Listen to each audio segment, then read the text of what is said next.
Oh, we're away. Game on. G'day, everyone. It's supposed to be. Welcome to the jungle.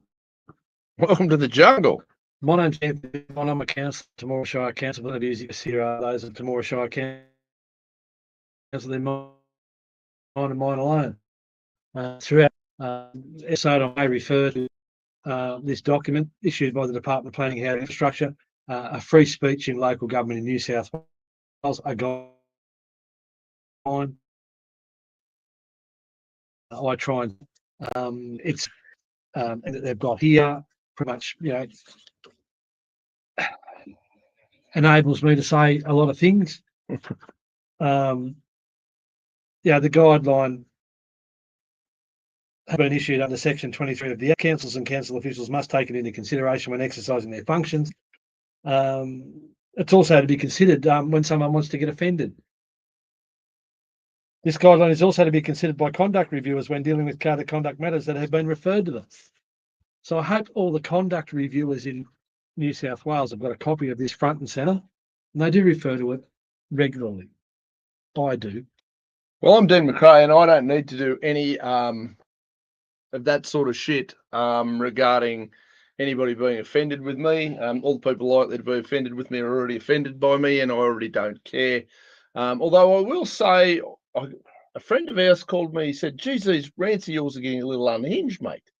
Now, this is a fellow who's known me for quite some time, and let's be fair, he's been colouring well and truly outside the unhinged lines in his own spare time. Yes. And my response was this, because a few people have said, Jesus, you're getting really intense. Now, I've always been pretty intense. Yeah. I've always been pretty pissed off about a lot of the things that are right now tearing the country to pieces, and I've always been fairly outspoken about it. I also spent quite a few years, I'm not going to say statesman-like. I've always avoided being statesman-like, but what I have always been is a little more politically correct than what I've been lately. Now, the reason that I've changed my... So you're off the reservation. Oh, look, I'm gonna put it like this. I'm fed up trying to argue with fuckwits. I'm fed up trying to be polite and nice to people who effectively would like us all dead. I'm effectively over corrupt politicians and being polite to people who are destroying the country. I'm over being nice about it. I'm over, look, they probably mean well, even though they're fucking morons. I'm not doing that anymore. If you are doing something, and look, I can't lie, some of these things are going quite viral. At the moment, I'll do a rant that's going 13, 14, 150, 200,000 people are looking at various things, which is quite unusual. And there's an awful lot of people now who are going, where's this guy? Why hasn't he ever run for Parliament? I go, fuck, I'm on my seventh go round. I've had plenty of cracks at Parliament. Being the nice guy doesn't work. I'm done with it. I've been too nice with these idiots for far too long, and I'm just over it. I am very fortunate that I'm quite good off the cuff. So I can spew a couple of quick ideas quite poignantly, probably a bit too aggressively, but I'm not apologising for that anymore, and I'm not backtracking anymore. And I made a specific point of wearing this T-shirt, just as a bit of a reminder this evening, to all the premiers and all the fucking dickheads in local government, the wankers in Wagga who were trying to bring in this treaty and all this bullshit. We had a referendum, cost the taxpayer a shit ton of dollars. I was one of the loudest opponents of the voice to Parliament publicly in the region, and now they're having meetings to bring in a treaty subversively, completely against the will of the Australian people. I'm just done with them. So I won't be apologising. I won't be toning anything down. I'm not going to be cuddling fuckwits anymore. If you're a supporter and you find my language a little concerning sometimes, I dig it. I appreciate it. I'm not trying to upset you. But you know what? When I ask them nicely to do the right thing by the Australian people, and they do the opposite. When Councillor Irvine goes into a building and he argues with people who have no respect for what the people want, or they certainly have no respect for differing opinions, or they have no respect for, a fucking referendum, people's medical choices, people's freedom, liberty-based choices to live as they so choose, as long as they're not hurting anyone else. I'm done being nice with those people. Yeah, I can understand that. So as far as people are a little bit offended by my 2 to 3 minute rants, I always keep them 2 to 3 minutes. They seem to get a lot of traction. It's because I'm fucking done. And if more people don't start latching onto this and fighting back and standing up against all this bullshit, and they're going to do it publicly, it's going to hurt. People are going to come. People have gunned for my job. People have gunned for my business. People have gunned for my family. They've done the same thing to you. Oh, More people need to do it so that these disgusting humans learn that they're not untouchable, they're not infallible, and they're not going unopposed. And if it continues along these lines, we as a country are absolutely rooted. Have a good look at England, the Labour Party politicians in England at the moment. There are MPs who are pushing for sex with 10-year-olds to be legal. I shared that the other day, right? I'm taking the gloves off with all these pricks that think this is normal. Now, some of you go, oh, well, there's got to be a better way to do it. There's got to be a nicer way to do it. There fucking isn't. The corruption, the rot, the Sharia law bullshit so entrenched, this multiculturalism, which has been a failure. Now, I'm not saying that we haven't had some great ethnic contributions to this country. What I'm saying is this delusion that we're all going to multiculturally live happily ever after is a fucking failure. I don't treat anybody any different based on the color of their skin. If I think you're a fuckwit, it has nothing to do with the color of your skin. It's a pretty good chance it's something to do with your personality. Can't disagree with that. Sorry, I just had to get that little rant right off my chest to get the game started because I've had a few people questioning my possibly a little more aggressive than usual bursts out into the ether. But I've also got to say that I've noticed that my personal following's increased quite dramatically as of people watching what we're doing. So there is more of an interest in this.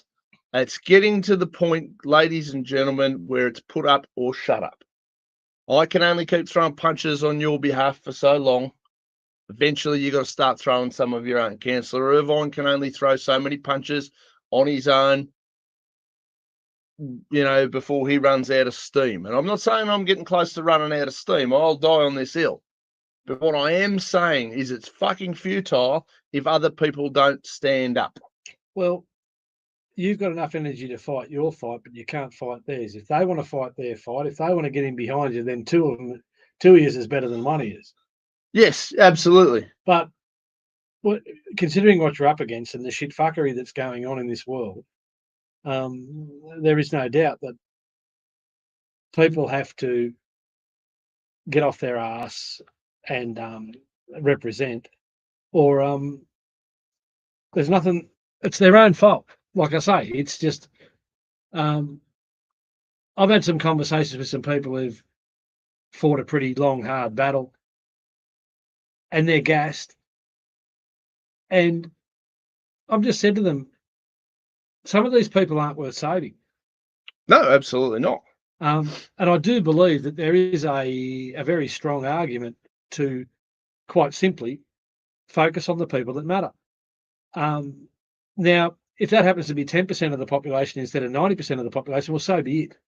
Yep. I really do believe that there is a very good, solid group of the community that are like-minded and want to have a strong, valued community.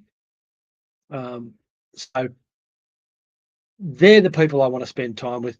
I don't want to spend time with people who don't believe me and want to argue the toss. And, I just want to spend time with people who actually understand what's going on. Yeah. And we all work together to create a better community between ourselves. Well, I agree with you, and I'd love to see that as well. Yeah, I've got no real faith when I look at the way society's trending, the way that people are just so self-absorbed, the way that the whole social media thing works, and the way that people are just so entitled and what would you say? Shallow, superficial. Yeah, look, there's all that. There is all that. But like I say, so you know, there's a big chunk of the population there who are just sheeple. They really don't care. They're asleep. They are just passengers. One of the terms that I use a little bit lately is there's a lot of people who are sitting there saying, "My life sucks. My job sucks." Blah blah blah. But Yeah. they're like prisoners sitting in a cell, but the door's open.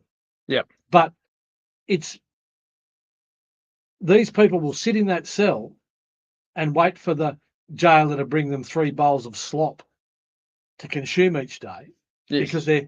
they know that's the security net, and they can't contemplate. There is so much safety, and they're the buzzwords that Yes. they use. That's what they used in COVID to manipulate everybody into taking But even, like I say, a vaccine that there's has people been that since I know proven to people who are have in these massive jobs, side these effects. dead end jobs where they hate their job, Mm. but they're too shit scared to quit their job because the job pays X amount of money. Yes, and, absolutely. And they're just I weigh that up every time I get out of bed, and every time I grab my phone and I go, right, everybody, blah blah blah blah blah. This is what's wrong with where we're at and what I'm going to try and do to help fix it, or what we should be thinking about doing.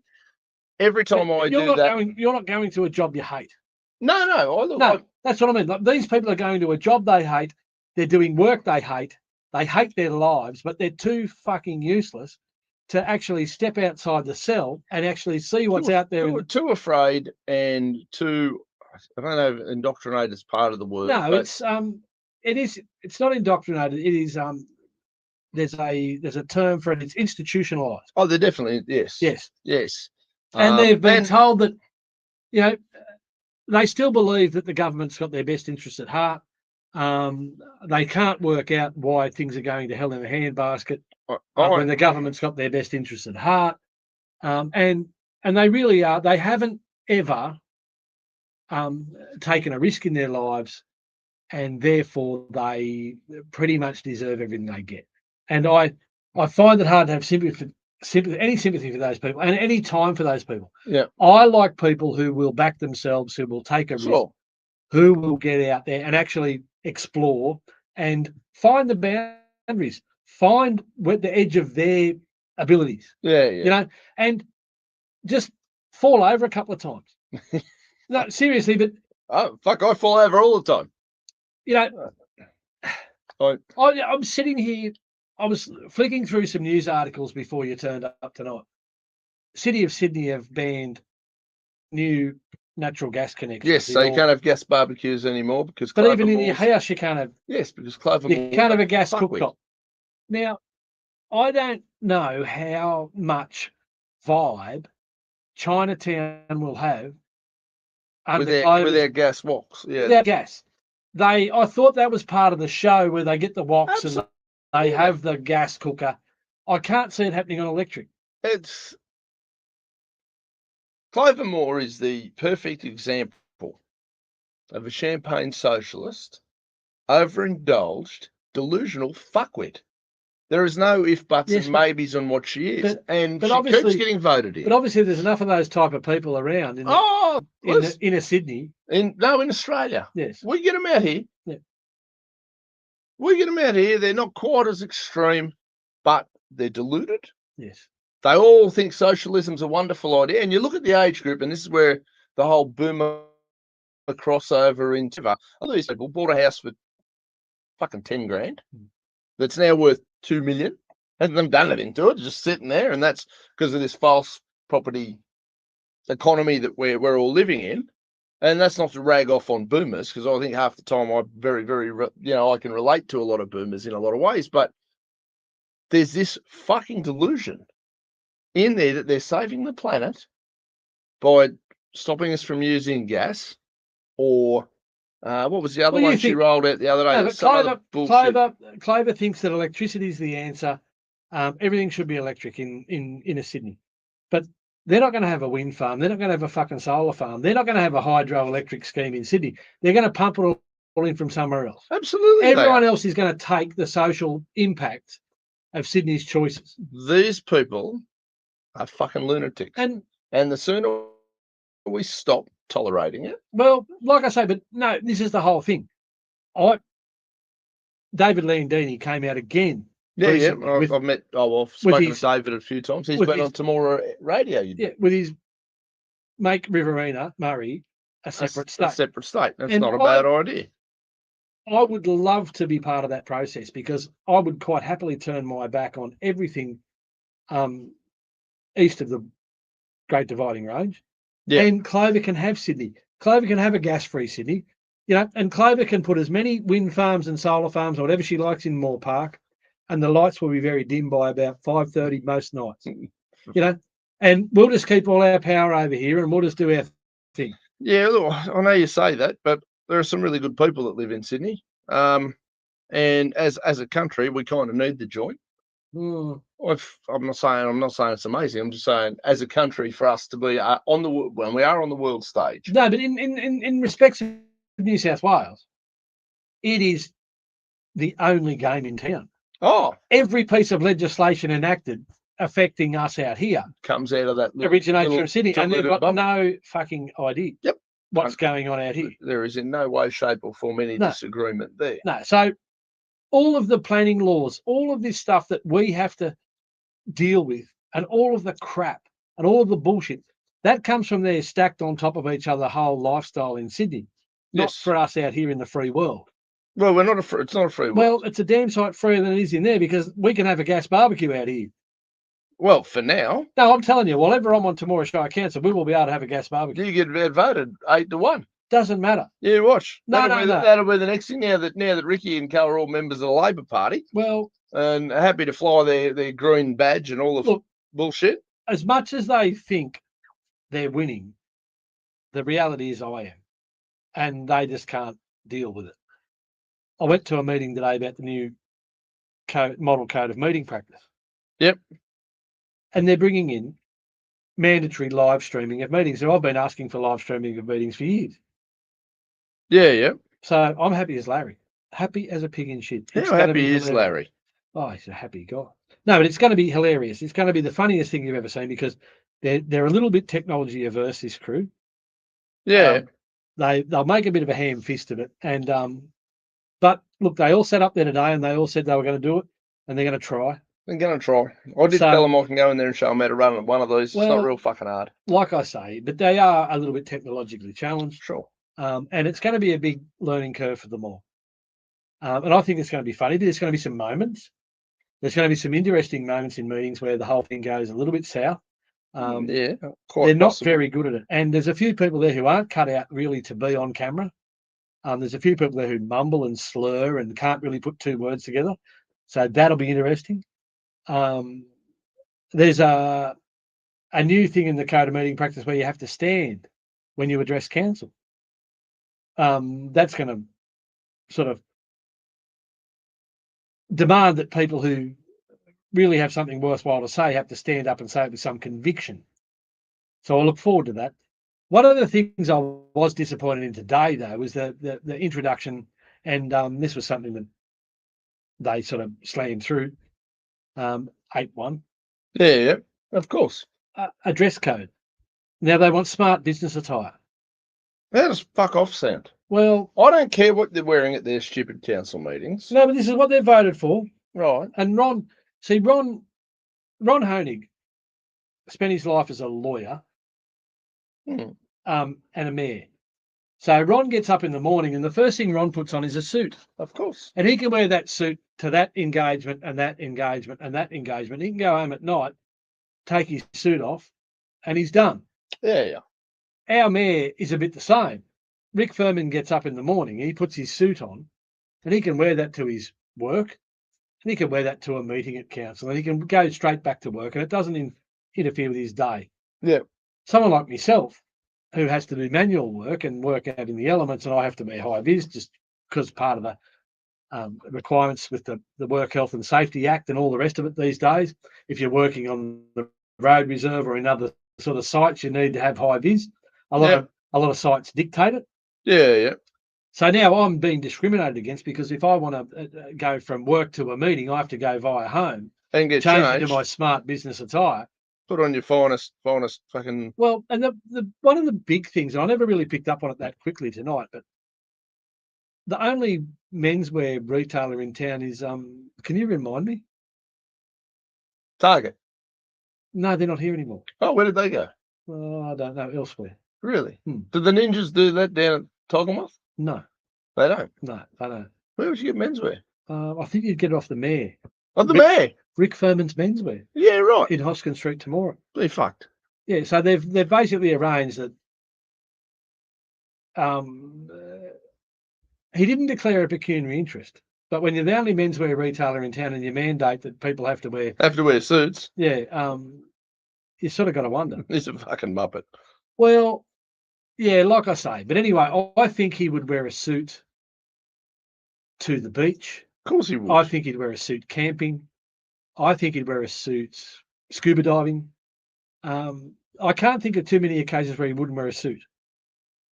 I think you're right. Yeah, so it sort of suits him to have to wear that type of attire.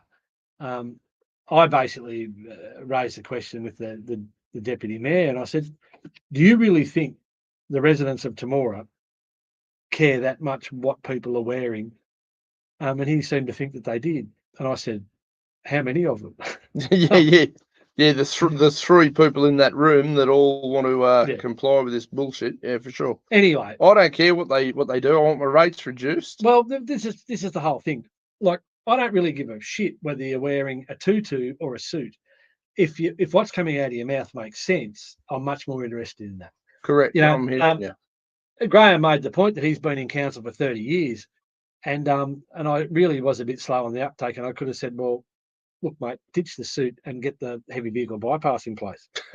Well, you know what I mean? Like, seriously, we're splitting hairs over. Anyway, I'll wear your stupid monkey suit. Yep. You know, I'll be like Superman. I'll just jump into the phone booth. I'll jump out. I'll have the council attire on, and then I'll jump back in, and I'll be just back to Clark Kent, sign writer, man on the street.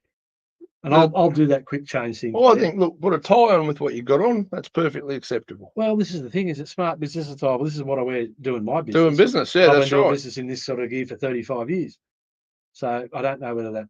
Anyway, it was a couple of silly conversations we had. Councillor Dukic thought I was advertising because I've got Irvine signs on my shirt. Yeah, right. Was she wearing her gardening attire? Or? No, but she was also quite adamant that her client Rick Furman be rewarded in his menswear store with that sort of a ruling. It's all very close in that room. Narelle does Rick's garden, you know that. Oh, it was in the paper last week. Remember? That's right. So they've all got these relationships where they're all sort of waxing and rubbing together and benefiting. So fucking without a shadow of a doubt. Yeah. So doesn't seem shady. So it was quite okay for Narelle to support that type of a move. Yeah, well, like we've got to wash each other's backs and we're going to scratch each other's backs. Yeah, fuck all that of shit. Yeah, so that's where that interest. Was. Yeah, well, unofficially has my English. Well, he didn't declare one, but you'd reckon it'd have to be, wouldn't you? Well, yeah, this is a good question. I don't care what you wear. I care how council will address the deficit and budget and how it's going to affect ratepayers. Well, my guess, Gwen, is it's going to affect ratepayers because, let's be fair, most councils in New South Wales are devoid of any creativity or competency in the space of actually doing anything other than tax and spend. So all they will do is increase rates, and they will increase charges, and they will increase costs on we the taxpayer. Yes, but look, and I'm going to be a bit cheeky here when I say that we have got very high consultancy costs. Now, here's some questions that have come out of a recent round of consultancy, because we've got a group of consultants working in the area at the moment in the space of economic development. And question 5 on the questionnaire they've currently got up at the moment. Question 5. The Shire's population is currently about 6,000 people. Over the next 20 years, what level of population growth do you believe the Shire should actively plan for and manage? Now, let's just put that question into context. Temora celebrates its 150th anniversary of being gazetted as a town in 2030. So in 5 years' time, Temora will have been here for 150 years. Now, over that 150 years, the ebb and flow of economic advantage or lack of opportunity has determined that people come and people go, people make a living and people don't. People buy a house, people move away. There's X amount of jobs, there's X amount of income. The place finds its natural balance. Do you understand that as a concept? Yeah, for sure. Temora, because it's been in place for 150 years, has achieved some sort of a very comfortable natural balance for its inhabitants. We seem to have enough, but not an over indulgence of facilities for the residents and ratepayers to enjoy. We seem to have enough roads, and we seem to have enough schools, and we seem to have a hospital, and we seem to have enough sporting grounds and a pool and a tip and a sewage treatment works and doctors and those type of things that go into creating a livable space that's developed over 150 years, and it seems to be in some sort of balance. Now, listen to these questions and just ask yourselves, who in their right mind even put them together? What would be the net result to the social fabric of the community if the highest growth potential was achieved? And how on earth, without massive relocations of people against their will or against the will of the incumbents, could it take place? So on the back of that question, the Shire's population is currently about 6,000 people. Over the next 20 years, what level of population growth do you believe the Shire should actively plan for and manage? So we're going to plan for and manage this, supposedly, according to this consultant. A, stay the same, targeting approximately 6,000 total. Well, that's something we could achieve, maybe, if conditions were kind and the ag sector continued to deliver some jobs and nothing really untoward occurred in that space. Yeah. It seems to be the major employer in the area. There's a few things that could happen, but I think we could probably, A, would work. Yeah. B, a modest increase, targeting approximately 7,000 people. So we've got 1,000 additional people. Could we accommodate 1,000 additional people in our current? Well, I suppose we could, depending. If they were all going to be, what would you say? Outdoor axemen, translocated from Western Melbourne. We can have trans things in tomorrow. Translocated from Western Melbourne. They've been disassociated from the machete band and they need to find somewhere else to ply their wares. And they're all to turn up here en masse in a group of 1,000. I think that would upset the social fabric of Temora, but hey. I think we'd notice it for sure. C, a medium increase, targeting approximately 9,000 total. So that's a medium increase. A 50% population increase in the Shire. Can you imagine? Gridlock. You can't get a park in the main street in the morning some days as it is. Council haven't built any car parks, so I don't know where these extra people are going to park. I don't know where they're going to go to school. I don't know whose doctor they're going to go and see because you've got a waiting list to get in the doctor now. I don't know where they're going to swim, and I don't know where they're going to play footy. I don't know where they're going to go to school. But hey, it's on the list. Someone might tick it. D, a large increase, approximately 12,000. That's doubling the population. We're going to double the how in blue hell are we going to double the population in 20 years other than using albonomics and basically creating a new suburb in Temora called New Delhi? And what are they going to do for a living? Sell men's clothes. Well, perhaps. Now, the fifth choice, E, a very large increase targeting over 12. Who comes up with this? The dumbest fuckwits on the planet who are convinced that we're just going to import 1 trillion migrants, which we are as a country because our leaders are devoid of backbone or brain. And what would be the social fabric of Temora as we currently? All right. There is no social fabric left in society. No, there is. It's It's more of their social fabric. There's footy clubs, there's cricket clubs. They're being decimated steadily. It's just happening slower out here than everywhere else. That's right. But in Temora, we still have a very predominantly Australian-born population. When you go through, there's very, it's obviously quite white. It's very conservative. There's, I don't know whether the people of Timor are actually ready for the influx of 6,000 people who might be brown or might be. I don't give a rat's ass what colour they are, but I can guarantee you they'll be coming here wielding machetes. They will be coming from these Arabic nations that are not compatible socially with us in any way, shape, or form. And if that makes me a racist, well, tough shit. But because seriously, what are they? The same people that are culturally bringing grooming gangs and rape gangs to, I guess, our motherland, officially, England. Yes. And they're being supported by government officials and police who are afraid. Everyone's afraid to be protected. Protected, and everybody's afraid to be called racist or not go down this multicultural fucking delusion.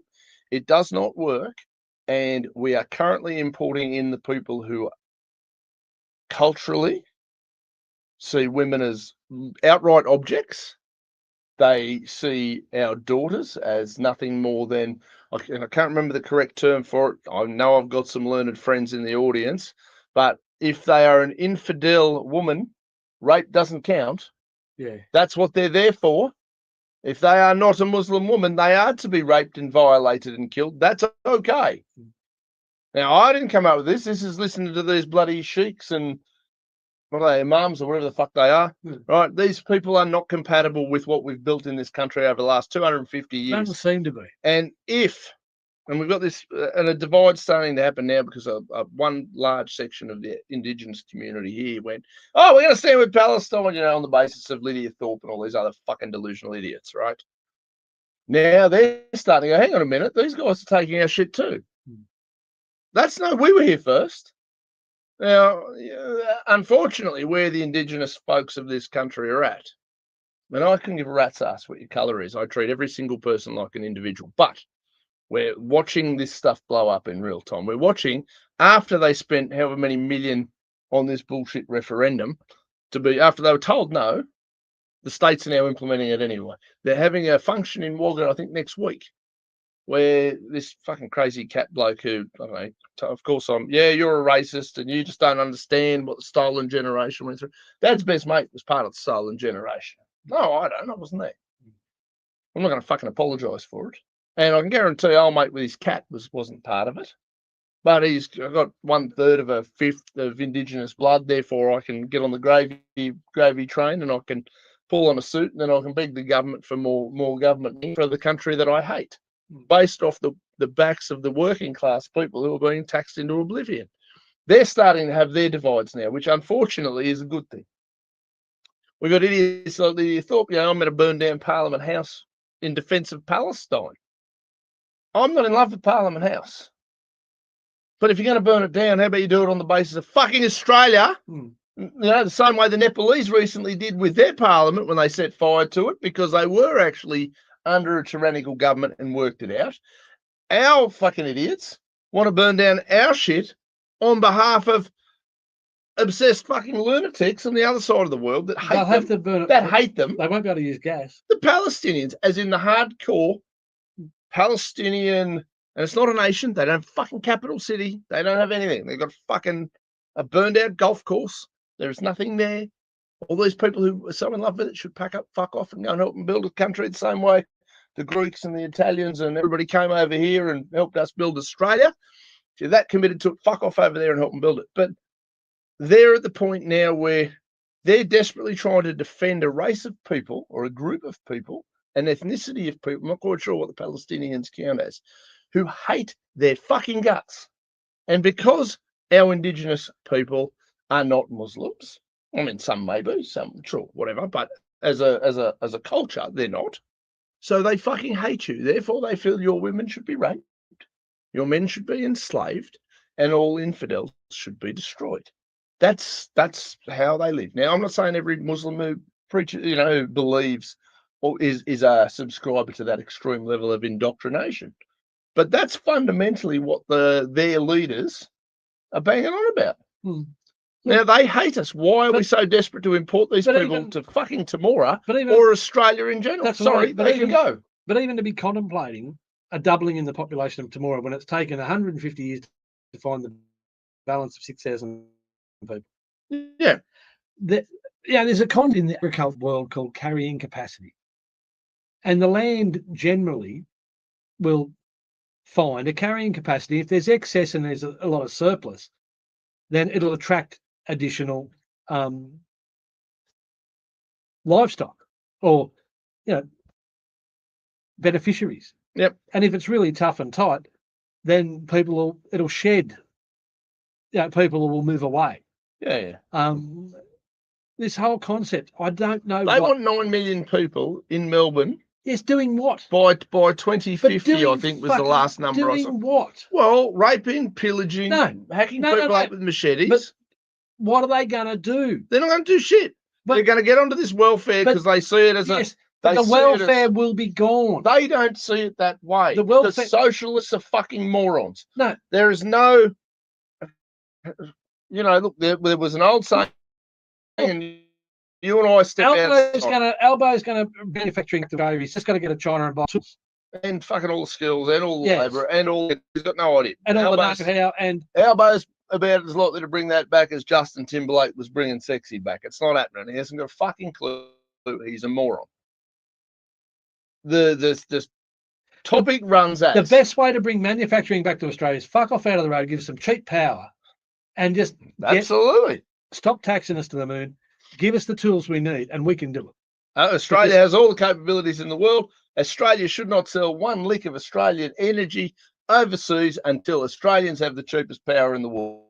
Yes. When Australia has the cheapest power in the world, our excess, our surplus, we send that overseas, we profit off it. We do need to have some sort of a sovereign wealth fund that can be punched into. I certainly can see some great value in that as a concept, but we're not going to do that. No. Now, the only time that it's acceptable... Every single mouth we bring into the country, we dilute our own ownership. We don't have food security in a country with the best fucking farmers in the world. We don't have national security in an island nation in the middle of fucking nowhere. I went to one of the two major supermarkets tonight.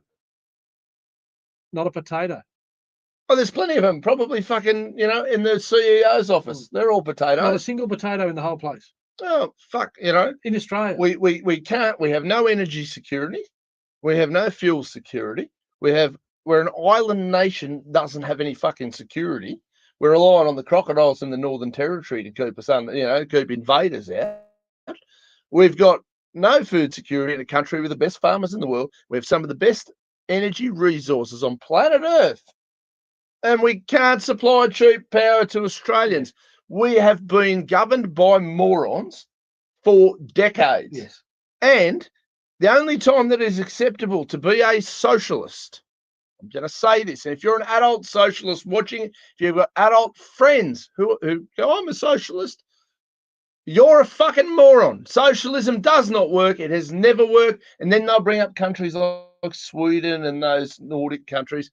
They are socialist based on the back of capitalism. They are not pure socialist countries. Pure socialism does not fucking work, has never worked. There's no such thing as equality. Equality is a complete farce. Because let me tell you, there's some things that you and I are not ever going to be equal at. You're better at them than what I am, or I'm better at them than what you are. And there's no equality there. Nor should there fucking be. Equality is a delusion. There is equality of opportunity, sure. But let me tell you, there's no chance in the next 20 years I'm going to be tall enough, black enough, or capable enough to be a world-class NBA player. Not going to happen. It wouldn't matter how much equality you give me.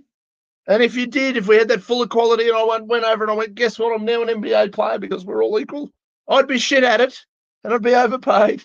And it'd be like watching women's sport at a professional level. And the money would run out pretty quick. Absolutely. Money would no one would be tuning in to watch it. The bullshit about women's sport, and you go, Why isn't the women's AFL, for example? You're an AFL man, I'm not, but I've noticed enough about it to know how this works, right? Why don't women athletes get paid as much as men? Quite simply because they don't put as many bums on seats. They do not sell as many T-shirts. End of fucking story. Yes, but there is There isn't. no, there is. There is absolutely no equality in it because I fucking, and we went to the Women's State of Origin last year, the season before. It was spectacular. But I'll tell you what, there are areas where women exploit their natural talents and hold men to ransom. And I can guarantee you, as a male model, I'm not getting paid as much as Naomi Campbell. yes, and most people probably don't even know who she is anymore. But she's the first model that popped into my head. There's still a like this whole equality movement is still being circumvented by the same group of women or another group of women who are quite happy to debase themselves and commodify themselves and monetize themselves, and they're being highly successful in a financial sense doing so. Yeah. So you've got all this conflict and all this tension because you've got, on the one hand, you've got all these people saying, "Oh, don't objectify us, don't do this," and on the other hand, you've got a bunch of Bonnie Blue getting gangbanged by 12-year-olds or whatever she's doing. Yeah, like, so it's all. But look, honestly, and this is the whole thing. This is the point I'm at. I really, I can see that there is no future in a lot of that stuff, and I can see that the whole thing is going to come crashing down. And I'm not going to lose a minute sleep over it. No. Like my life, I haven't got enough space in my life to fill it full of the stupidity that stuff elicits in me. And even I live out here because I like the lifestyle and I like the freedoms and I like the space. And I like the conservative little town I live in, and I like having a park and I like having a lake and I like going for a walk. And, and I'll share it with people, but I don't want to share it with 20,000 people, unless I don't want to share it where I've got to worry about my children being in said park and getting hacked up by some fuckwit with a machete. But even if the council want to even contemplate that, like we can't even build a heavy vehicle bypass that's been needed here for 30 years. Oh, come on, of course they can. They've just chosen not to do it. No. So the idea that they can double or triple the population is just absolutely ludicrous. And I can't believe that someone is getting paid as a consultant even pose questions of that level of moronic. But this is where, as we are now a globalist, a part of the globalist load of bullshit and what have you, this globalist agenda, which is driven by these UN wankers. Agenda is rapidly going to run into a brick wall because people are going to say, "Fuck off." Will it be too early? Will it be too late? I don't know. Because I don't know. I've been saying fuck off for a long time now. Now I'm noticing that I'm getting a little bit more support these days when I go get fucked. Look, the only thing you can do, and you know that you're living a productive and healthy life and you're getting things done. And that's, look, I'm not delusional enough to think that I'm going to change the world. I'm just going to run my own show. Oh, I think I might be delusional enough, but some of us have got to be. The Temora Independent, here we are. We've got to do Rick picks because we've been a bit lax on Rick picks. Will you start having a look at Rick picks? No, well, I was just going to read. We've got a couple of threads here that we'll do before we do that. So, Councillor Richard Foley from Wagga, a national bank along the Kings of the Australian Citizens Party proposes using Australian post office buildings as branches nationwide. International bankers are the main target to destroy. 100% agree. Don't disagree there. I have put forward motions. Lines, not kings. Yeah. I knew what you meant. Sorry, mate. Timmy Molesworth, thanks for joining in, buddy. I got Ethan Clark in the crowd. We've got quite a crowd tonight. No, they're going all right. We're going all right. We're going good. Thank you for everybody who tunes in. We do appreciate it. For those of you who are first timers, here in our little local community, we have a mayor who is a little bit self-obsessed. He owns the media space and seems to think he is very, very special. Photogenic. Fuck me. And so what we've done with our local paper here is we've started doing a thing called Rick Picks. You can imagine what the intimation there is. But just for the record, this little newspaper of ours, which, you know, I've got plenty of issues with, I haven't bothered buying it, but it's usually anywhere between 2 and 10 pages. 10 would be a big 10 pages would be a big edition, not counting the TV guide and the rural and, you know, the other little bullshit add-ons that they sort of all these little community papers have. So the record so far since we've been really paying attention is the Rick Picks 1 week was 10 Rick Picks in a paper that had about 4 pages in it. Yeah, so that's ridiculous. The PV. Now, also, one thing that's conspicuous by its absence is any reports on the financial state of the Shire. Still nothing in this week's? No, nothing in this week. So the Shire's well, it hasn't announced it, obviously, but but they're in the hole for $3.5 million after being up 600,000 last year. And they've basically shit the bed.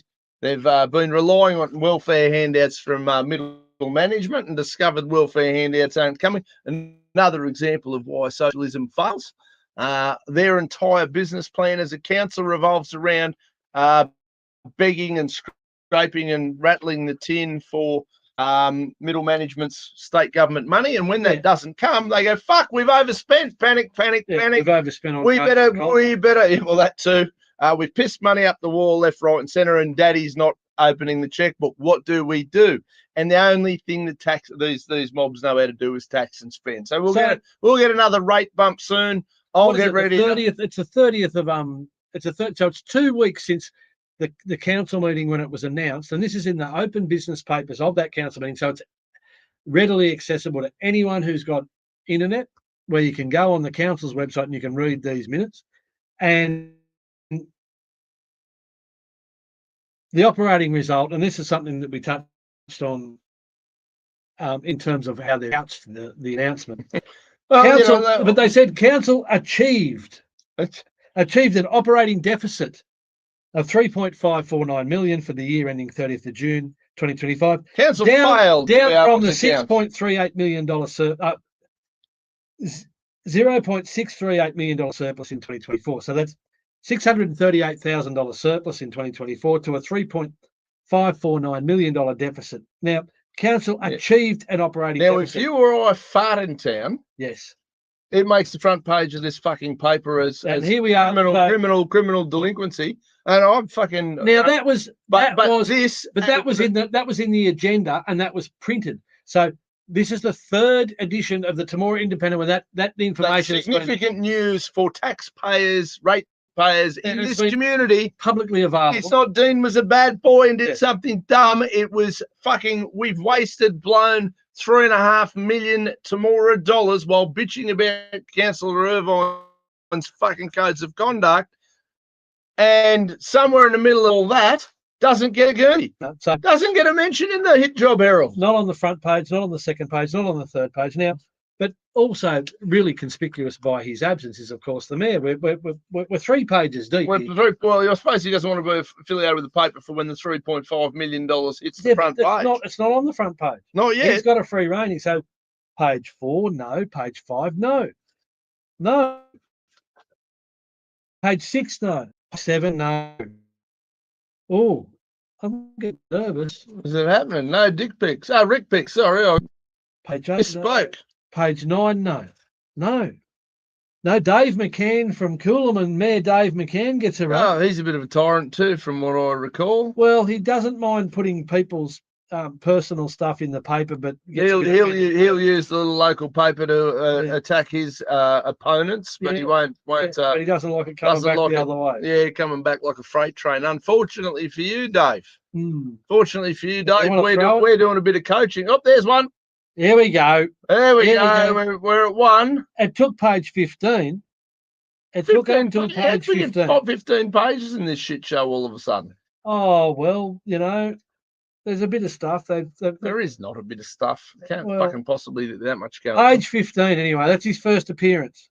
That's very impressive. Yeah, so page 15. Oh, there's 2. Oh, here he is. 2. And that's a much bigger photo. Much bigger photo, and he's on a good paddock, isn't he? What's that? That's the women's event. Surely he's made an appearance in there. No, the Women of Courage. Rick, didn't you go? No, he's just done a report and he sent it in with a photo of himself for them to publish. Oh, but I just mean on the article below, No, Women no. of Courage shine. I thought he might have, No, posed for a photo with the Women no, of Courage. no, he wasn't there. So there. that's 2. So we're up to 2. Yeah, well, that's 2. More chins than a Chinese Chinese phone phone book. book. That's what they say, isn't it?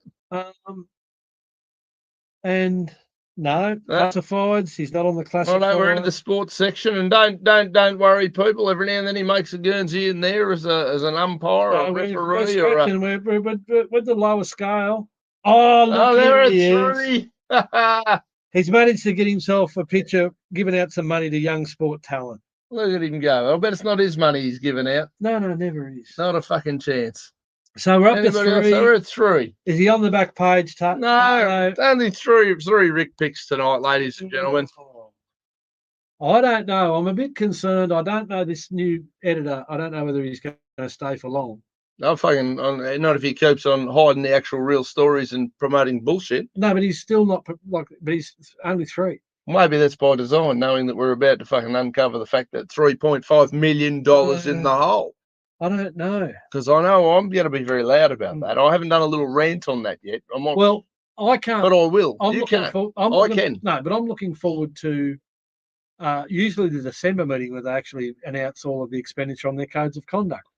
And that's probably going to be a bit disappointing for a lot of the members of the community when they see we're $3.5 million in the hole and the amount of money they've wasted on codes of conduct. Yeah, particularly those who have done the harrowing job of actually listening to what the codes of conduct about and how frivolous, vexatious, and full of shit they generally are. Well, they weaponise it. They use it for not for the purpose it's been designed for. Oh no. And there's a lot of things that council have engaged in that would more than qualify for a code of conduct, but they seem to be Teflon coated. There's a little bit of Teflon going on. The Teflon Don. I don't know. There's some stuff that's not quite sticking, but you never know. You never know. There's some stuff afoot at the moment. Stuff afoot. Where there are some things sticking. Plots are afoot. Yeah, there's some interesting stuff. This isn't coming out of TEM-FM. That's where all the plots happen. No, well, there's been a massive Supreme Court judgment recently regarding the improper censure of a councillor and the shenanigans that were entered into by the council that arranged the investigation and also by the investigator. So there really is some scrambling and some running around and some. Well, that's because there's quite a lot of corruption. Well, there's quite a lot of corruption, but there's quite a lot of councillors now who have, and they're a lot of feeding off what we're doing and feeding off what they're doing and picking up tips from each other. They're all liaising together now to start holding these assholes to account. And so if one councillor gets a little win, the other, I suppose we'll call them renegade councillors, those who aren't necessarily towing the line or asking inappropriate questions, they're all talking to each other now. You know, well, how'd you go with that? What did you find with that? Did that work? How did that help? What was the feedback on? And because they're doing that, the arsenal of skills, knowledge, and capabilities to actually tangle with these fuckwits is becoming more readily available. Therefore, more wins are being had. Well, but even I just think that you'll have to mortgage your house soon just to be able to pay your rates. Yes, Kristen, that's the rate of things. That's how it's all going. All for services you don't necessarily want, don't necessarily need, or because you have the audacity to want to own your own home. It's disgusting. And handed down by people who've got no monetary issues. No, well, that's because they're stealing a large portion of our rates. No, but even to the point that they're when you've got the general manager on $300,000 a year, do you think the rates worry you? No, correct. That's my point. Is they're living off our rates. We've got the mayor sitting there who's got he's head in the trough pretty well, and he's got no dependents. He's got no missus and kids. He's got nothing really to spend. What do you mean? The whole community of Temora is dependent upon him. How would we function without him? Absolutely, but no. I wouldn't be able to cope. But he's got a heap of gigs. He's milking the thing for all it's worth. Oh fuck yeah! And he's got very low cost structure, so he's not he doesn't have the financial pressures that the average person in town has. So he's really disconnected from that. He's got no relationship. He's got two gardeners and a lady who polishes his silverware and mum who washes his fucking undies. Yeah. So, telling us all how we should and shouldn't live while trying to employ some fuckwit to go around looking in our windows in houses to see who is or who is not inhabiting. That was one them. of the most disgusting things I saw during COVID was when the mayor was posting how terrible it was that his cleaner couldn't come and he had to polish his own silverware. And it is just, that is the level of stupidity and just absolute entitlement and disconnection from the realities it's off touch. Of what the absolute regular person has to deal with when they're trying to figure out, paying the rego, am I getting tyres on my car, or am I paying me rates this week? That's right. And that's the reality of it. And the more we're governed by these people who are just so unaffected by this stuff and completely disconnected, like, people, honestly, there is no one in that room who has got any sense in that space. Yeah, no, none. They're all well and truly comfortable and catered for, and and they've got their own arrangements, and they're either on the gravy train right up the front, or they're certainly on the gravy train to some extent. Even new councillor Dukic, like she does the mayor's gardening. She's getting everyone's getting their tummy scratched. Well, also, so as you know, the house next door to mine's effectively been abandoned. Apparently, the rates get paid on it, but it's effectively abandoned. Now, I've thrown some coats in there because I don't give a shit, right? It was driving me a bit nuts. But it was Councillor Dukic that had the job of going in there once every 6 months and cleaning it up, or however often it was. Well, I've seen her in there a couple of times, which, again, I don't have a problem with her earning a living. I'm all for it. Does seem interesting, though, that for all these years she's been sort of, I guess, in the mayor's bosom. In the mayor's loving arms. In the mayor's. And then all of a sudden, circle. Yes, okay, now she's a councillor. Well-known name in town. She's been around. She's done a lot of things. I got no personal direct issues with Narelle as such, right? I haven't got a bad word to say about her in that context. But it does seem awfully convenient how that's all worked out and how many of these little washing the back room. I wouldn't mind betting she's the highest paid gardener in Australia in certain circumstances relative to that. And I don't doubt, and I will say this, from all reports, and I've never needed Narelle's services, but one of the hardest working people getting around from what I understand. I'm not questioning her work ethic or capabilities. It does seem the Mayor's Garden Council getting all these little gigs around, or your back's being washed. Yeah, all I see is Councillor Dukic came at me pretty hard tonight when I said I don't believe that we should have to subscribe to a dress code. I think we should just turn up neat and tidy and not smell. And she was really keen to bat on for the mayor, the mayor's point of view, and I can just see benefit for the mayor. He owns a menswear store in town, the only menswear store in town. And also just the stupidity, the discrimination, really, of I don't elect a councillor, and this comes back to my first outing rant at the start of the program that I'm no longer tickling boxes. I've had people say, if you're more of a statesman, we'd support your views.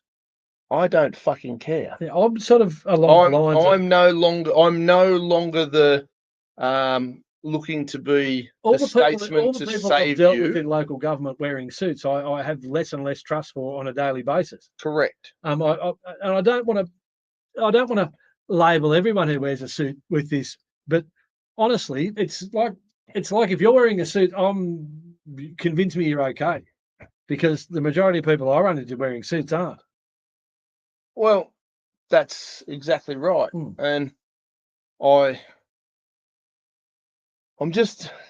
get a bit frustrated that people want a statesman to lead them, knowing full well that 99.9% of the statesmen or women that have been running Parliament for the last 40 years have effectively been running it into the fucking ground. No, they've been effectively running it into their own bank account. That's right. And raping and pillaging Yeah, and stealing everything not nailed down. Yes. And then somebody comes in a high-vis shirt and goes, that's bullshit. Mm. And instead of them going, oh, actually, he's a bit like one of us. He probably knows a thing or two about getting his hands dirty. They go, well, you should be wearing a suit if you're going to be a councillor. Fuck your suit. I'm going to wear my T-shirts with my offensive slogans on them. And I'm going to wear whatever I'm wearing at work that day, or a brand that's mine, a bit like your Irvine signs is you. If you want a fucking statesman, keep more of what you've already got. Keep your pedophile clubs, because they're very popular at the moment. Keep your corruption, your net zero. You're all going to be broke in no time. While ever you're looking for a statesman to save you, they become statesmen by kissing the inappropriate asses, blowing the inappropriate, the appropriate mayor or boss or fucking politician or financier. They've got to be allowed into the inner circle, and to get into the inner circle, you've got to pay the price. That's right. And the price to get into the inner circle is generally your soul. Well, look, I've mentioned these people deal in souls. They really do. I mentioned it before. I'm sure I've done it on this show. I've done it on the radio show. I had a big blow up at one stage with the Liberal Party. Big fucking blow up with them. The members at that time were very, very offended. I put them very low on a how to vote card. Their argument was they had me at number 4. I said, none of you pricks picked up the phone. Well, you need to do this, or we're going to fuck you, and we're going to... How are you going to do anything to me? I'm not a member of your party. I'm not owned by you. None of you pay my fucking bills. So I can give a rat's ass what you've got to say. You guys have been shit. And therefore, I'm putting you down to the bottom of my ballot. When people ask me how to vote, if you support me, who do you recommend? I go, I like these guys, generally in the order of the least fucked. It's not an endorsement. I'm not going, these people are amazing and I love them better. I'm going, if I've got to choose. But what was the outcome with them? I told them to get fucked. They were very confused. Yes, and they stayed confused. I ended up actually with a few death threats that same week, which I can only imagine it's the little Liberal Party gay boys that are running around in there. So there's quite a lot, for a Conservative Party, there's quite a lot of homosexuality in it, which again, I don't really care. But it's kind of funny and hypocritical to watch just how confused they all are. That's why Liberal Party's fucking hopeless, right? I think there's a real there's a lot of self-loathing in the joint. But there's even in politics itself, there's a lot of the worst types of society are attracted to it. Yeah, absolutely. So you do tend to see this hedonistic approach to it. And I went down to support a friend. I went down to the socialist state of Victoria towards the end of COVID. Really good friend of mine, Mayor Tessa, ran in a by-election. Can't remember what suburb in Melbourne. Some shithole in Melbourne I had to go to. And it was funny because there was a few of us that went down to help her out. It was a by-election. She'd recently left the Libertarian Party, so she's running as an independent. I'm like, mate, I'll come on down for the weekend. I'll hand out supplies for you. Are you going to be right on a booth on your own? Yeah, fuck, whatever. So I've done a fair bit of this handing out. And it's a bit of a gauntlet. And it's a bit of a tunnel, and it can get pretty heated. Now, that's Labor heartland down there. There was Liberal lads, a couple of ladies, but mostly lads. There was the big buffy Labor heavies. And it was actually I'm just trying to think, Daniela. She's the Labor member down there. Very nice lady. I'll give her a due. Very nice lady. Then there was a fusion party. And that was a bit weird because I got propositioned by a Sheila that was handing out for them while their boyfriend was on a lead. It was a fucking life experience. I'm telling you, she had the fuck me boots on, the thigh highs, the little shorts, the whatever else collar, and this bloke's on a lead, literally. And she's trying to invite herself to our after party, and I'm thinking, you're not coming near me, you fucking lunatic. But it was all, this is all as the games. We didn't know whether she was microchipped or had her shots or anything. Oh fuck! It was a wild show. Anyway, I'm sitting there handing out for people as I do at elections, and I'm pretty friendly during the election space because you know what, most people already made up their minds. You're there helping out whoever you're supporting. There's a few people on the fringes, and you're all there kind of supporting something you believe. If you go in there in a too aggressive a mindset, you're going to have a problem pretty quick. very, very easy for these things to blow up at election time. I can tell you because I've been in a few push. But even you know yourself, the last thing people need is to be told how to think. But this is pretty what much goes on. It's pretty much how to lose friends and not influence people. Well, we were there, and at the time, and Ricardo Bossi was a friend of mine at the time. I haven't spoken to him in quite a few years. I think he's gone a little bit over the edge. Whatever, I don't know where he's up to. I haven't heard. He's been very, very quiet. Boo out of him. I know whatever's going on's going on, but at the time he was fairly up and about and fairly public. Anyway, I heard, and at the voting booth, there was a sort of a two-way sort of thing into this voting booth that you kind of had to go to. I met the Labor member, Daniela. So one of you pricks from Victoria would have to know who she is, Martinello, I think.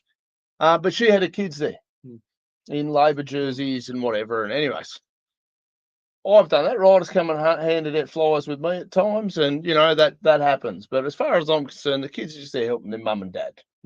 Anyway, I'm friendly talking to all these people, and all of a sudden I hear this fucking, you're all fucked, and the cloud seeding, and they're killing us all, and Dan Andrews is a cunt, and it was fully that super unhinged, aggressive. And I looked over, and the whole mate's coming down the driveway.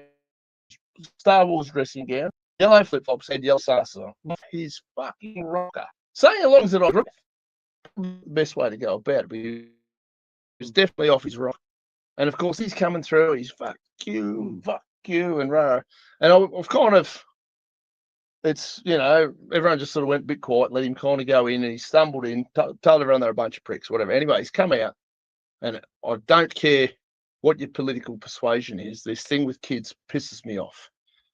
And at the time, the member of Victoria, whatever she was over on kind of the other barrier. The Liberal Party lads, there would have been half a dozen of them standing here. This crazy Sheila with a boyfriend on a dog collar standing there. There's whatever. There was a bit of a makeup to the other minor parties. Anyway, Sabre jersey, and he's just fucking stormed. He's a big lad, and he's stormed straight out. Head down, you fucking supporting that fucking mongrel dog, rah, rah, rah, rah, rah. And she's just sort of the eyes lit up. And I've just looked at her, I went, you just calm. And he's just sort of standing over her. I just sort of grabbed her by eye contact. Like Liberal Party boys probably could have, in theory, done something. They did fuck all, though, hiding behind trees. Gutless. Labor Party boys did fucking nothing as well. I was very disappointed in all of them. I just kind of, because again, he's a loose cannon, he's full of drugs. I've just gradually, you don't set these people off, but I've kept her. You just keep looking at me. Don't say a fucking word. Mate, how you going? Oh, they're fucking cunts. I said, listen, you're probably right. And you're going to find that I agree with you on a lot of things. But right now, you're standing over a fucking 12-year-old girl, and I'm not going to stand for it. So I gradually put myself between him and said, child, gave him the old, just looked him fair in the eyes. You're fucking right. You're making a dead fuckwit of yourself right now, and standing over a child's not going to cut it. You need to go fucking home. You've voted now or not voted, whatever you did in there. I don't really care. Leave that kid alone. Oh, well, you're a cunt too. And then he stormed off after he worked out that I'm not afraid of you. Two, I actually agree with you. I agree that you were fucked over in COVID. I agree with just about everything that he said. A couple of things were a little bit out there, aliens were going to come get him, whatever the fuck, right? But the men that were in those red jerseys and bright blue jerseys were nowhere to be fucking seen. It was embarrassing. It was, I was stunned and mortified just how easy it was for a bit of a raving lunatic to scare the living fuck out of all these men. Because what, he's crazy? What's the worst he's going to do? Punch me in the head. But they were happy to stand there and let him rip-roar a child. I mean, the Labor Party boys come, oh, that was great, mate. Fuck, right, fantastic. They bought me a carton of beer. I mean, it was funny. Labor Party people buying me a carton of beer. But why the fuck didn't you just walk up, grab him? You're all fucking big, lanky blokes. There's fucking a dozen of you. Grab him, go bang. Because if you're standing over my daughter like that, I mean, I'll do that for anybody's daughter. But that's the heat of this political shit. This is how it goes. And as far as your question there, Tim, goes, you dodged a bullet by not getting elected. Can councillors make a difference? It's like saying, can a politician make a difference? And you know what? Maybe, Tim, possibly, sort of, somehow, yes, Tim, no, but Tim says that. Look, the difference is that people know that councillor in the hole $3.5 million. They wouldn't if I wasn't there. I make a difference because I walk into the room and they don't talk about shit they would talk about. yeah, I hold them to account. I have seriously cramped their style. They don't trust me. They don't like me. They don't want me privy to their private conversations. They don't want me in the room because I don't trust them and I'm going to call out their bullshit. And I've got other interests and I'm not there to be part of their gang and I'm not there to, I'm calling out their shit and I'm calling out their rubbish and I'm pointing out all of their shortcomings and they really resent it. So half the time you don't even have to win the vote. You just have to be there. There is an element of that. I mean, I think, look, with Victoria in particular, since we're on that topic, and Timmy Molesworth's a Victorian man, if during COVID Tim Quilty and David Limbrick hadn't have been in Parliament down there, the shit show in Victoria would have been worse than what it was, and that's saying something. So but there is an element of that. I don't doubt it. In order to get two in council, you have to have one. In order to get three in council, you have to have two. You've got to have the colonizer. You've got to have the who's putting the first flag down. That's and right. You've got to create, and you've got to clear the way, and you've got to create the environment where other people can come in. At the moment, a place like Temora is run by a tyrannical gang that just think they own the whole frigging town, and they run the whole thing on fear.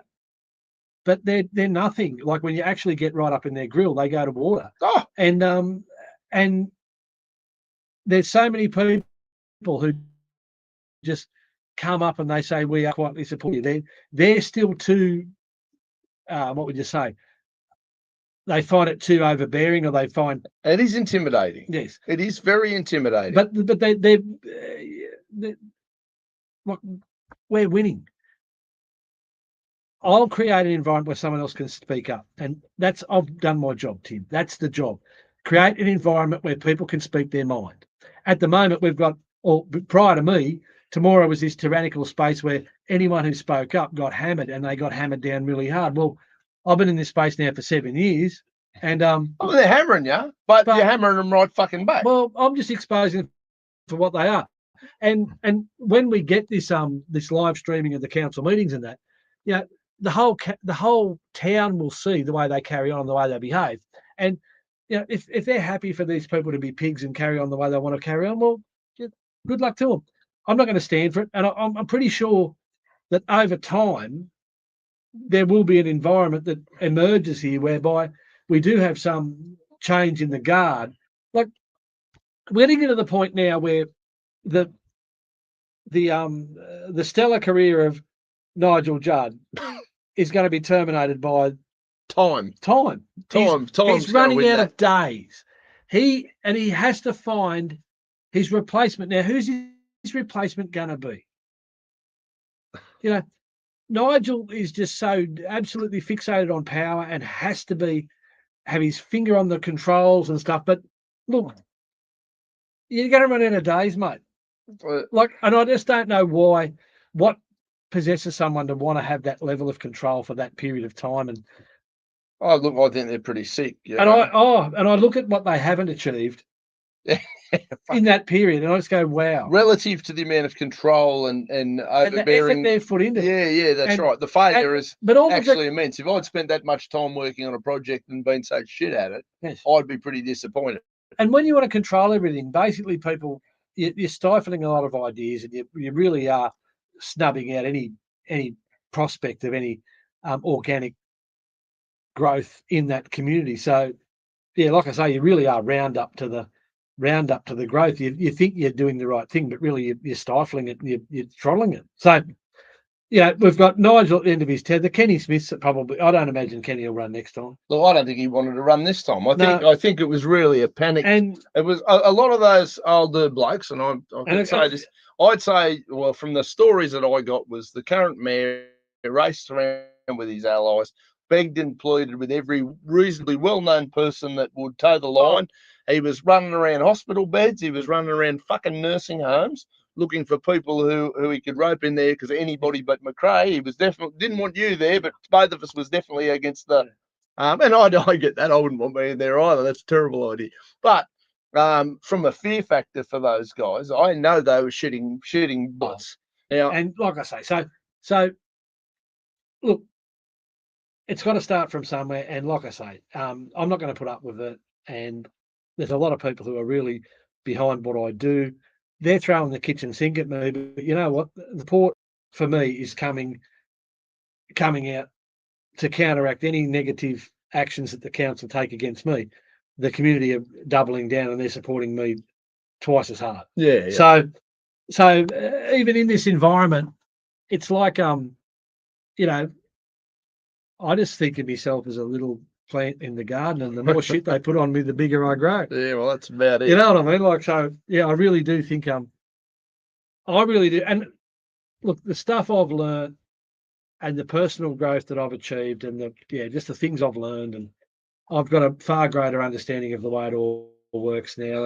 And yeah, look, I think we will overthrow this corrupt regime at some point. It won't be tomorrow, but it's happening. I think every negative action they take reflects really badly on themselves. They think they're hurting me, but by every negative action they take, they actually hurt themselves. And it's hurting them now because we can expose it. Yes. Under previous regimes, before we had all this technology, we couldn't fight. When they controlled the paper and they controlled the radio station, they controlled everything else. Yeah. They could snuff it out and they could run their own narrative, even out here. But the one thing, and this is the whole thing, they play this city game, but out in the bush, there's only 6,000 people here, mate. If I really wanted to make a concerted effort, I could jump in the car and I could go and see every single one of those people personally in the next 6 months. Yeah. You know what I mean? Absolutely. And I could tell them my story, and if they believed it, they believed it. If they didn't, they didn't. But I could certainly take the proof and I could take the evidence that I have. And that's the whole thing. If I was as terrible a person as that they make me out to be, do you think I'd still be sitting in council? Yeah, that's right. Like, the Office of Local Government are very reluctant to take any meaningful actions against me, because it's going to reflect very badly on them and on this current council when these matters are debated openly.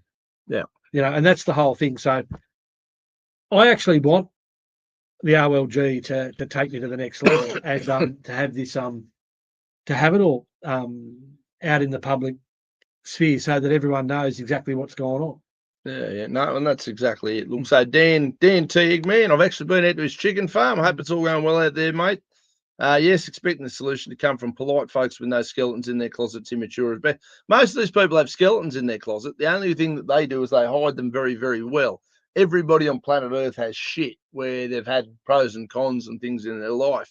The difference is these guys hide it and they run a manipulate protection racket, and they run a whole protection racket, and they really shut shit down, and they throttle the news, and they control the narrative. Control as much as they can. And this happens local, federal, state. Yes, it's global. And it's you know that, and a lot of the people who watch this know that. Yeah, that's just how it works. But the one thing we have done is we've exposed a lot of stuff that they've tried to hide, and there's more stuff coming out. The reason we got kicked off the radio station was because we were talking about a contract that probably isn't may not be beneficial to the community of Temora. Yeah. On local radio, on local radio, on community radio, and then we got kicked off because you have to go on there and talk about the warm and fuzzies. Otherwise, you're in trouble. It was starting to concern some people. It was starting to make them uncomfortable. Absolutely. Yeah. And look, that's not done yet. We're still waiting on NCAT to come back with a final decision as to the remaining redactions relative to this deed of separation. And once that's conducted, then I'll access the remainder of the document via a non-disclosure agreement. Yeah. And we will know. Yeah. I will. Now, obviously, if I sign a non-disclosure agreement to say I won't expose this and this, I'll have to abide by that. Yeah. But I'll know. And if I sit here on the show and say, here's what I know, those not happy with that, the followers very, very, very concerned. Well, I can take those to a higher level, and I can certainly have them scrutinised at that level, and and that'll be even more telling. So, and if there's nothing there, and I say I'm satisfied that the remainder of that information is benign, yeah. Well, You'll have to Well, take your word for it. then people like I will go, oh, well, you Yeah. know what? That's what But what you're in there for. The thing that, and this is the thing that frustrates me the most, is the general manager under the Local Government Act has got an obligation to provide all the materials required for a councillor to fulfil their civic obligations. Yeah. Now, if I'm going to be party to an agreement, I believe that I should be privy to a copy of the So agreement. what it says, you'd fucking reckon so, Yes, wouldn't you? without signing a non-disclosure agreement. Yeah. You know, an absolute hush document. No, give me a look at the agreement. I'll tell you whether I'm going to support it or not. And if I think it's detrimental to the community, I'm going to tell the community. Yep. As you should, and that's Yeah. what you're there for, and that's why I backed you when this all first And started. that's another reason. roll out. Like there really are. There's been so many things, and people start to forget, even to the point that, look, the only reason I'm on council is because of the abject failure of council relative to the town hall audio and lighting upgrade, and it's still biting them in the arse to this day. So, you know what I mean? Nothing's going away. They aren't improving. Well, that's exactly right. And all of their stupidity is coming home to really bite them in the arse daily. So That's hurting. Yeah. So, like I say, it's So, and Megan here has commented, fair comment, Tim. Now, I think that goes back to his comment about can you make a difference on council? I guess you have to stay with a hell of a lot of work, and you're in the firing line from every angle. If you're going to be in any political space, and I suspect the people who watch, if you're going to make a difference, if you want to sit there and be this insipid little participant who just wants to be like the little garden gnome or the friend of the friend, and you want to get your little bit of money, and you want to tell people, look, I'm on council, or I'm in Parliament. Look at me. Yeah, you won't attract any attention, and you won't cop any heat. But if you want to actually make real and meaningful change, they are going to resist it. They are going to be kicking and screaming. I used to drink an awful lot of beer. And I used to sit at a pub, a fella I know who's watching this evening, and I used to have an awful lot of opinions. You'd be shocked to learn. When Dad broke his neck, I moved back to Temora for the second time, whatever the time frame was. But I used to spend a lot of time there. I'd talk and I'd talk and I'd talk and I'd be cranky about this and I'd be cranky about that. And I'd watch the news and I'd get the shits. Or I'd see something happening. I'd go, that's fucking wrong. It's just wrong. It didn't sit right. And the old man in the wheelchair, and we'd sit there quite often and talk about these things. And it became a case of, well, you're going to talk about it? You fucking do something, boy. What the fuck am I going to do? I'm a chef. That's my background. I was a chef for 20 plus years. Yeah, and I went, you can't just go and solve these. How do you? I had no understanding of how any of it worked at the time. I was just a guy who cooked his ass off, was pretty good at it, been around the world a bit, and could see things that were wrong. Now, there's 1,000 ways to influence. You can go and do volunteer work in your community. You can help. There's a million ways to affect this stuff. We know that now, but there were points in your life where you didn't realise that. There were points in my life. It was only the old bastard in the wheelchair got stuck into me about it. No, I've always.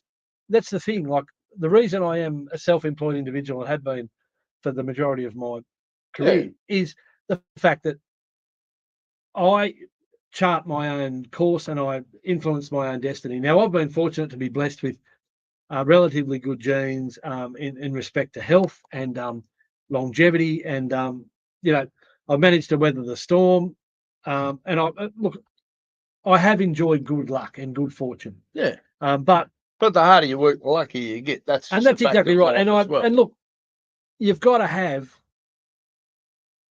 the drive and the ability to get off your ass and go and influence your own destiny. And like I say, the only reason I'm on council is because council treated me appallingly, and I resented it, and then I've held them to account for it. Now, they'll sit there and they'll try and tell the whole world that I'm the devil and everything else, but mate, the only reason I'm there is because you acted like a pack of arseholes. Yeah. And you treated me like shit, and you broke your word, and you acted terribly, and I've got no sympathy, and I will call you to account on that every day of the week. And every time I walk in that room, don't blame me, blame your fucking selves. That's it. There's somebody at fault there. Look in the mirror. Yeah. Now, if you've got a problem, exactly. Look in the mirror. That's your answer. So a good mate, Tim's here. He's just saying he's going to plant some seeds, and he'll probably have to run again. God damn it! But he prefers working on Rexit though. So Rexit's a bit like I'm in for Rexit. Rexit's a bit like the David Landuni River Estate. It is. That's exactly. But they're two separate groups. One's sort of headed up by Tim Quilty. Yes. Great guy. I've been down to Victoria to hand out flyers for him as well.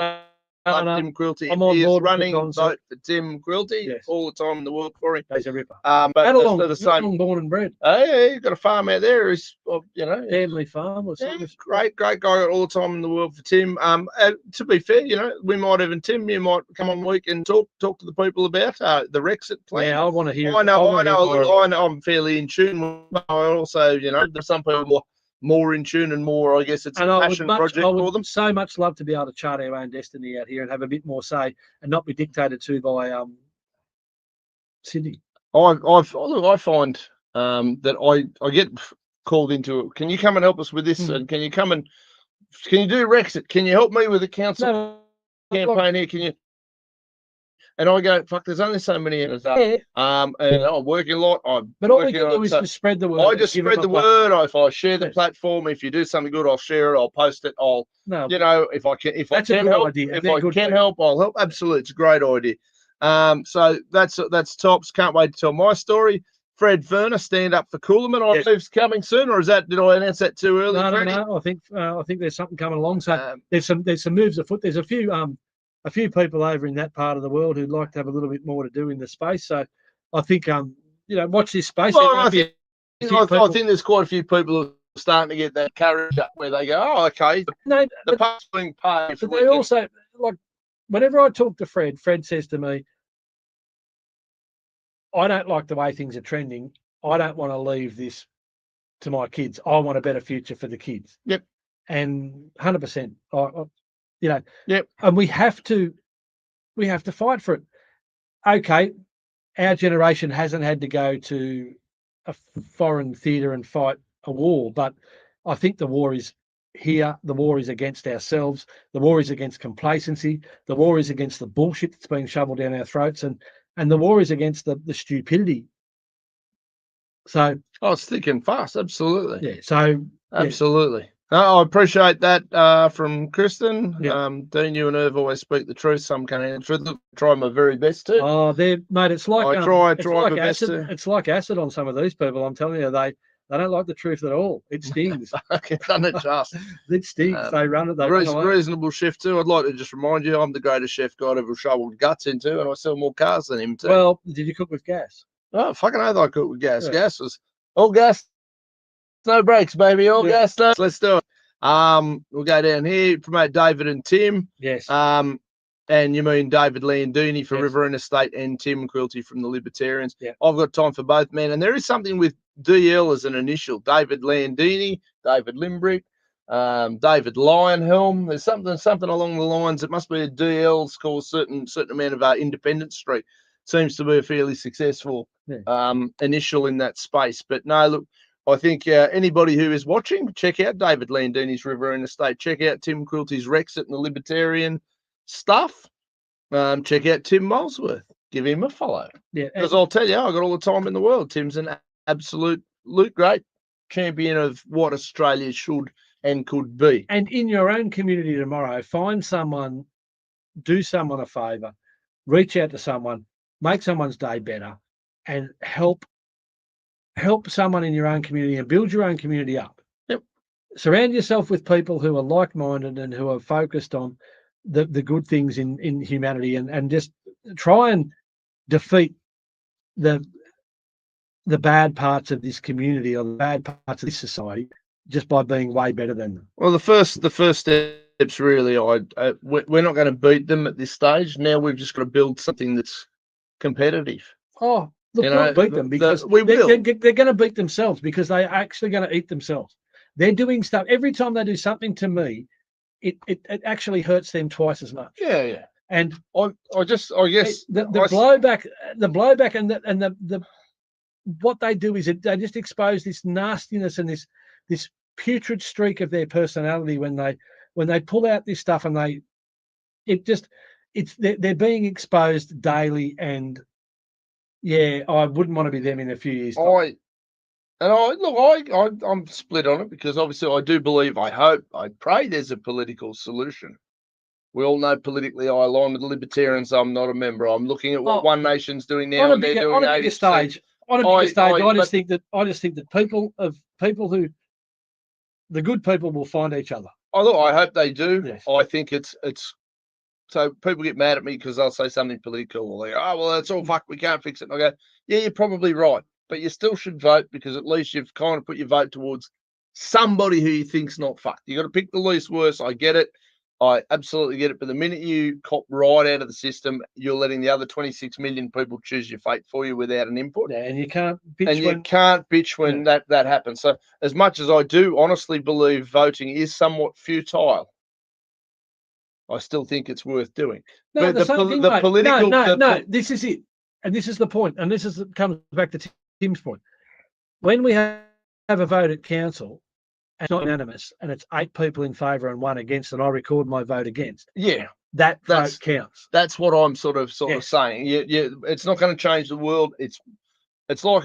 But bricks, one vote again, you have to have a. It's like bricks in a house. You can't just have one brick and go, "There's my house." You've got to have the political brick. Yes. You need to have the people brick, the brick that sort of is the people that are like-minded and working together and fucking, happy enough to tolerate each other's shit. You can't have a resistance without resistance. You need the monetary brick.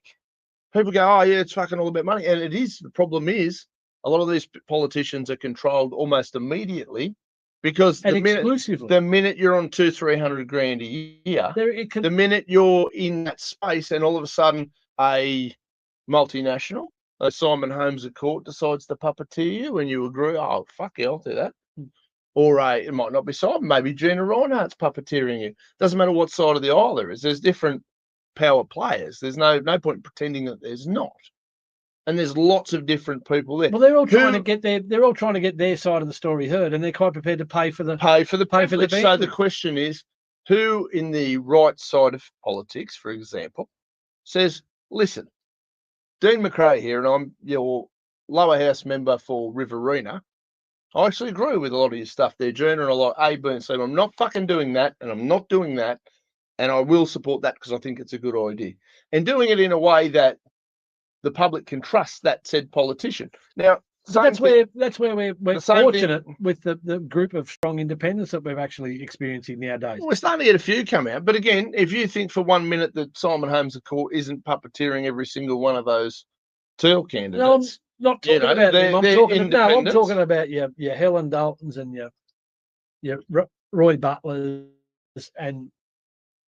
Yeah, and I quite like those guys. I'm happy to support them to a degree where I can. I just believe that they're representing their communities. I think for the people who watch these things and go, fuck voting, the politicians are all like, blah, blah, blah. I agree, but I also think you still should actively participate in rebelling against it if that makes sense. It's not going away. I have people who will say things to me like, we all know that this is all unconstitutional and the country's a corporation and it's all wrong and it's all blah, blah, blah. You're probably right. I probably agree with you. But here's the other part of that argument. The other 27 million people in the country don't give a fuck what you think, and they think you're a crank. And to a degree, a bit like when they think I'm a crank, they're probably right. We are a little bit out there, and we are happy to step outside of the societal norms. The problem is we're not bringing people into the club by outright declaring them, everybody who wears a pair of red shoes, a pedophile. I know people who own really cool red sneakers, and they look really cool. That doesn't mean they're kiddie fiddling fucks. That doesn't also mean, on the other side, that there haven't been little cults that have done that type of shit and used that as a signal. The point is trying not to be hysterical on every little thing and declaring everybody who's not down whatever rabbit hole you're down a fucking, you're just shit. I've been shouted at. I've had wars with the Liberal Party. I've had wars with the Labor Party. I've had wars with the Greens. But I've probably never had more wars in my life than I have with my own side. People who on 80% of topics I agree with. People who, during the whole COVID bullshit, the Liberal Democrats, which is what we were known as at the time, fought fucking tooth and nail. David Limbrick and Tim Quilty were at the forefront of that.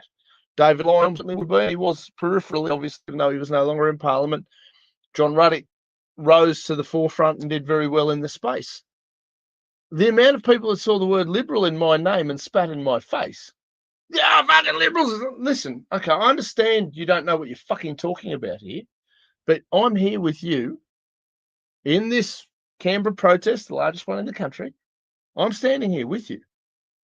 I'm happy enough if the police come and lock me up and kick the shit out of me at this particular event, I'll cop it.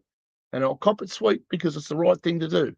You yelling at me, carrying on like a fucking lunatic, does not help things. Does not make me want to support you anymore. I like the Libertarians as a political party. At the time, it was the Liberal Democrats. A lot of people didn't understand the connotation nor the difference nor how any of it fucking works. I understand that. But in this space of people who are not in that 26, 27 million of whatever left over, there's not very many. It's a small percentage. And for that small percentage to constantly be at war with itself over whether Craig Kelly's a sellout, for what it's worth, I tried to get him in the Lib Dems before he joined Clive's mob, but he joined Clive's for the money. So to a point, yes, he's a sellout. But I think he's a principled sellout.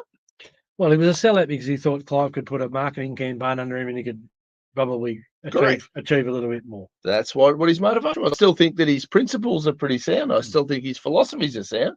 He made the choice that Clive had a bankroll that was going to get him into Parliament. It didn't work that way. Like even, look, I think what you're trying to say is anyone who's an alternative voice to the mainstream voice that we're being told by the uni parties, needs to be they need to be treated as friends, not enemies. Now, friends to that end, has to be the first step. To that end, yourself and myself both attended the launch of the One Nation Party in Wagga, the branch in Wagga. Now, I'm not a member of One Nation, and you're not a member of One Nation, but I welcome the opportunity to support Paul in his venture, and it was terrific to hear Senator Malcolm Roberts speak. He's right across his subject matter, and he really has got a lot of really good points. And I think they also failed massively in Parliament this week on the telephone communications tapping bill. I think One Nation failed miserably on that topic. But still, would I rather have them in there? Yeah, I'd rather have them there than not. Rather have them in there. So when people go ballistic, go, well, they on this particular topic, they fought, sure. Yeah. But while ever you're looking for perfect, we're missing good, we're missing competent, and we're being overrun by a bunch of uni party fucking control freaks who are loving the fact that we're fighting over whether Pauline's better than the Libertarians and the Libertarians are better than Jared Rennick. Jared Rennick's better than fucking Ricardo Bossi, and round and round and round we go. Yeah. It's they love it. Well, they planned it. Work on the theory. This is the theory I work on. If we agree with about 80% of things, we're in a position where we can kind of get along. We can. And 80%, it sounds like a big number, but it's not that difficult. We have plenty of disagreements, but we disagree on the core. We disagree, we agree on our core on our core beliefs. Absolutely, and that's the main thing. And if you want to talk about just about anything, we can. Yes, and we won't. We might not agree, but we'll certainly we'll allow each other to have an opinion. We'll allow each other to be heard, and we're quite happy to agree to disagree. That's what it's all about. And the sooner we all come together on that basis, the better. We've got to wrap it up. We've got a lot of stuff on this weekend. It's going to be a massive weekend. I hope everyone's going to have a great weekend as well. I've got unusually social weekend, family weekend. It's going to be a bit wild. I'll be like a duck in water. I tell you what, I always get it takes me 3 days to unwind, and by the third day I'm ready to go back to work, but I haven't unwound and then I'm confused. Yes. That's what's happening. Thank you everyone for tuning in. Stick together, support each other, look after each other, and just try and find people in the community to help and to support and to grow that. There's a lot of good people out there. Find them. They're there. Find them, network with them, and and give them a bit of leeway. Yeah. If you're going down rabbit holes 100 mile an hour, not everybody's caught up. Yeah, but I can tell you, there are a lot of good conservative people and a lot of good former working class Labor people who are going, something doesn't add up. Oh, look, there's a lot. And if you scream and square and holler at them and call them fucking Nazis every time they don't agree with you on some, red shoe issue, you're probably going to alienate them when we could gently bring them across to our way of thinking. So, look, ladies and gentlemen, thank you all for tuning in. Of course, share the show if you like the show. That's the only thing we ask. We don't ask anybody to buy anything. I do have half a merch store set up. You know what? I can't work out how to get, and I've rung the company, how to get. They've done my own fucking welcome to the country at the bottom that I didn't ask for, and I can't get them to get it off the store. Some people ask for some branded shit, and I went, oh, I'll just make it and you buy it, and I don't really, whatever. I have no interest in mass producing gear, but if people want to fly the flag, I'll let them. But anyway, that's one. Well, that's right. So just share the show. Thank you for tuning in.